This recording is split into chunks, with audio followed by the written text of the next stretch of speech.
Hi, എല്ലാവർക്കും പുതിയ വീഡിയോയിലേക്ക് സ്വാഗതം. ഞാൻ പാട്ട് പഠിച്ചിട്ടില്ല കേട്ടോ. അതായത് പാട്ട് പഠിക്കാനായിട്ട് പോയിട്ടില്ല. എൻ്റെ കസിൻസ് അതേപോലെ എൻ്റെ 2 ബ്രദേഴ്സൊക്കെ അത്യാവശ്യം പാട്ട് പാടുന്നവരാണ് കേട്ടോ. അപ്പോൾ ആ ഒരു ഇതിൽ കൂടെ, ആ ഒരു പാരമ്പര്യത്തിൽ കൂടെയാണ് ഞാൻ ഇപ്പോൾ പാടുന്നത്. നല്ലോണം പാടുമെന്നല്ല, പക്ഷേ ഒരു അത്യാവശ്യം കുറച്ചൊക്കെ ഇങ്ങനെ പാടാൻ പറ്റുന്നത് ആ ഒരു പാരമ്പര്യത്തിൽ നിന്ന് കിട്ടിയതാണ് കേട്ടോ. അപ്പോൾ ഞാൻ എന്നാലും ഒരു 5-ാം ക്ലാസ്സിൽ പഠിക്കണ സമയത്ത് മുതൽ 10 വയസ്സ് മുതലൊക്കെ ഞാൻ പാട്ട് സ്റ്റേജ് മേലൊക്കെ പാടലുണ്ട് കേട്ടോ. അപ്പോൾ അന്ന് മുതൽ തന്നെ എനിക്കുള്ള പ്രശ്നമാണ്, സ്റ്റേജിന്മേൽ കയറിയാണ്ട് ആ മൈക്ക് കയ്യിലാണ് കിട്ടിയാൽ തുടങ്ങി എനിക്ക് വിറക്കലിടോ. വിറച്ചിട്ട് മൈക്ക് ഇവിടെയൊക്കെ വെക്കണ വെച്ചാൽ മൈക്കിൽ കേൾക്കൻ്റെ ഹാർട്ട് ഇരിക്കണ സൗണ്ട് ഇടോ. അത്ര ഇങ്ങനെ ഭയങ്കരമായിട്ടൊരു ടപ്പ് ടപ്പേ എന്ന് പറഞ്ഞൊരു സൗണ്ട് എനിക്ക് തന്നെ ഇങ്ങനെ കേൾക്കും. അങ്ങനത്തെ ഒരു പ്രശ്നമാണ് എനിക്കുള്ളത്. അപ്പം ഇപ്പോഴും എനിക്ക് ആ പ്രശ്നമുണ്ട്. അതായത് അന്ന് മുതലുള്ളത് ഇപ്പോഴും എനിക്ക് ആ പ്രശ്നമുണ്ട്. ഞാൻ പാടലുണ്ട്. അങ്ങോട്ട് 10ാം ക്ലാസ് വരെയൊക്കെ ഞാൻ സ്റ്റേജിന്മേൽ പാടും, അതായത് സ്കൂളിൽ പാടും. 10ാം ക്ലാസ് കഴിഞ്ഞതിന് ശേഷമാണ് പിന്നെ ഞാൻ പാട്ട് പാടൽ അങ്ങനെ നിർത്തിയത് കേട്ടോ. പിന്നെ കല്യാണം കഴിഞ്ഞപ്പോൾ കുട്ടികളൊക്കെ ആയാൽ ഇപ്പം ഞാൻ സ്റ്റേജിൽ മേലൊക്കെ പാടും. അപ്പോഴും എനിക്ക് വറക്കുന്നുണ്ട് സംഭവത്തിൽ. അപ്പോൾ ഈ ഞാൻ ഇവിടുന്ന് പാടുന്നത് എങ്ങനെയാണെന്ന് വെച്ചാൽ റൂമിൽ വാതിലൊക്കെ അടച്ചിട്ട് ആരും കാണാതെ അങ്ങനെയാണ് ഇപ്പോൾ ഞാൻ പാട്ട് പാടുന്നത്. അതേപോലെ സ്റ്റുഡിയോയിൽ പാടുമ്പോൾ, സ്റ്റുഡിയോയിൽ ഞാൻ ആകെ ഒരു പാട്ടേ പാടിയിട്ടുള്ളൂ. പക്ഷേ സ്റ്റുഡിയോയിൽ പാടുമ്പോഴും എനിക്ക് ആ പ്രശ്നം ഇല്ല. കാരണം നമ്മൾ അതിൻ്റെ ഉള്ളിൽ നമ്മൾ മാത്രം, പിന്നെ മറ്റൊരു വേറെ സ്ഥലത്ത് അങ്ങനെയൊക്കെയല്ലേ. അപ്പം എനിക്ക് ആ പ്രശ്നം തോന്നിയിട്ടില്ല. സ്റ്റേജിന്മേൽ കയറുമ്പോഴാണ് പ്രശ്നമുള്ളത്. അപ്പം ഞാൻ ഇപ്പോൾ കഴിയണത് ഞാനിങ്ങനെ മടിച്ച് നിൽക്കും കേട്ടോ, പാടാൻ പോവാതെ നിൽക്കും. അപ്പോൾ ഇപ്പോൾ മോളെ സ്കൂളിൽ വാർഷിക പരിപാടി ഉണ്ടായിരുന്നു കേട്ടോ. അപ്പോൾ അതിൽ ടീച്ചർ, അതായത് ഒരു സാവിത്രി ടീച്ചർ ഉണ്ട് അവിടെ സ്കൂളിൽ. ടീച്ചർമാരെപ്പോഴും കണ്ടങ്ങനെ പാടാനൊക്കെ നിർബന്ധിക്കും. അപ്പോൾ ഞാനിങ്ങനെ പേടിച്ചിട്ട് വെറുതെ എന്തിനാ അങ്ങനെ നിൽക്കും കേട്ടോ. അപ്പോൾ ഇപ്രാവശ്യം ടീച്ചർ എന്നെ വിട്ടില്ല. ടീച്ചർ പിന്നെ നിർബന്ധിച്ച് കൊണ്ടുപോയി സ്റ്റേജിന്മേൽ കയറ്റി പാടി. കയറിയപ്പോൾ തന്നെ എനിക്ക് വറക്കാൻ തുടങ്ങിയാണ്. ഞാൻ ടീച്ചറോട് പറയുന്നുണ്ട് എനിക്ക് വറക്കും, പാടാൻ കഴിയില്ല. അപ്പോൾ ടീച്ചർ എത്രമാത്രം പാട്ട് പാടിയതാണ്, എപ്പോഴും പാടുന്നതാണല്ലോ എന്ന് പറഞ്ഞ ടീച്ചർ. ഞാനിപ്പോൾ യൂട്യൂബിൽ പാടുന്നതല്ലേ ടീച്ചർ കണ്ടിട്ടുള്ളൂ. അപ്പം അത് നല്ലോണം നന്നാവല്ല എന്നാലും. അപ്പം ടീച്ചർ അതിൻ്റെ ഇതിലാണ് എന്നോട് പാടാൻ പറഞ്ഞത്. അപ്പം അങ്ങനെ ഞാൻ പാടി കൊളായി. അപ്പം ആ വീഡിയോ ഞാൻ ഇതിൻ്റെ ഒപ്പം ആഡ് ചെയ്യാം കേട്ടോ.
അപ്പോൾ കേട്ടോ, ഈ പാട്ട് എല്ലാവരും കേട്ടില്ലേ? അപ്പോൾ ഇതാണ് എൻ്റെ അവസ്ഥ. ഇനി ഈ പാട്ട് ഞാൻ ഇവിടുന്ന് ഇപ്പം നിങ്ങളെ മുന്നിൽ ഞാൻ വെച്ചിട്ട് ഞാൻ പാടിത്തരാം കേട്ടോ. അപ്പോൾ അതിൻ്റെ വ്യത്യാസം മനസ്സിലാകാൻ വേണ്ടിയിട്ടാണ്. സ്റ്റേജിന്മേൽ കയറി പാടിയാലും അല്ലാതെ ഞാൻ വീട്ടിൽ ഒറ്റയ്ക്ക് നിന്ന് പാടിയാലും ഉള്ള അവസ്ഥയാണ് എൻ്റെത്. അപ്പോൾ ഞാൻ ആ പാട്ടൊന്ന് പാടിത്തരാം. അതായത് സ്കൂളത്തെ കുട്ടികളുടെ പരിപാടി അല്ലേ എന്ന് വിചാരിച്ചിട്ടാണ് ഞാൻ ഹസിൻ വെള്ളിയിൽ പറഞ്ഞിട്ടൊരു ഗായിക ഉണ്ടല്ലോ. അപ്പോൾ ആ കുട്ടി പാടിയ പാട്ടാണ് ഞാൻ പാടിയത്. കാരണം കുട്ടികൾക്കല്ലേ, സ്കൂളിലത്തെ കുട്ടികൾക്കല്ലേ വിചാരിച്ചിട്ട്. അപ്പോൾ ആ പാട്ട് ഞാനൊന്ന് പാടിത്തരാം. മഹമദിയോർ നാമേ വേദാദേ സന്ദേശുന്ദരേ താജ മശഹൂറ പോരുൾ ദേശം മീശും കസൂറ മഹാത്മാ ബഹുസ്വരത ഹസന കഹനവകാശ ബദൽ വിധം ഫ്രീഡമായി അവർ കഥ മതിശ ബലതപ്പോൾ വടിവൊത്ത ഉദിപ്പതേ ദേശ ഉദിക്കയും അത് കൊതിക്കയും സമയ വിധിക്കയും ഗാന്ധിജി ഇന്ത്യൻ മഹാമാനുകൾക്കായി മതതൊത്ത് കൊലപാതകം കോരിച്ചിട്ട സ്വാതന്ത്ര്യം കാത്ത് ബാപ്പുജി ഷുഹറത്ത് ഷറഫുടെ ഇടപെടലുതിപ്പും സുഖം കൊണ്ട് ഇംഗ്ലണ്ട് അരവിട കൊടുങ്കിതപ്പും സബുനന്മ ജനമതിപ്പതിനുടെ മുടുക്കതോർ കണ്ട കൊതിപ്പതിൽ ഇന്ത്യൻ രാഷ്ട്രപിതാവതപോ മഹമദിയോർ നാമേ നേത ദേശം ദേശം ദദി താജ മഷഹൂറ പോരുൾ ദേശം മീശും കസൂറ. ഈ പാട്ടാണ് ഞാൻ സ്റ്റേജിൽ പാടിയത് കേട്ടോ.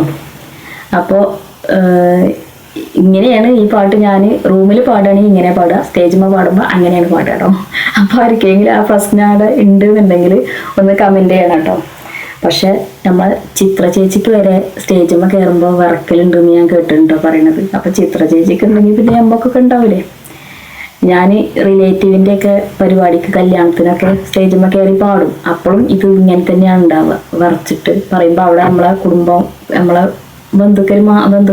കുടുംബക്കാർ മാത്രമല്ല അവിടെ ഉണ്ടാവുള്ളൂ, എന്നാലും എനിക്ക് വിറക്കും. അപ്പോൾ ഇങ്ങനെയൊക്കെയാണ് എൻ്റെ അവസ്ഥകൾ കേട്ടോ. അപ്പോൾ വീഡിയോ എല്ലാവർക്കും ഇഷ്ടപ്പെട്ടുകണമെന്ന് കരുതുന്നു. ഇഷ്ടപ്പെട്ടുകണമെങ്കിൽ ലൈക്ക് ചെയ്യുക, ഷെയർ ചെയ്യുക, സപ്പോർട്ട് ചെയ്യുക. പുതിയൊരു വീഡിയോ ആയിട്ട് വരുന്നത് വരെ എല്ലാവർക്കും ബൈ.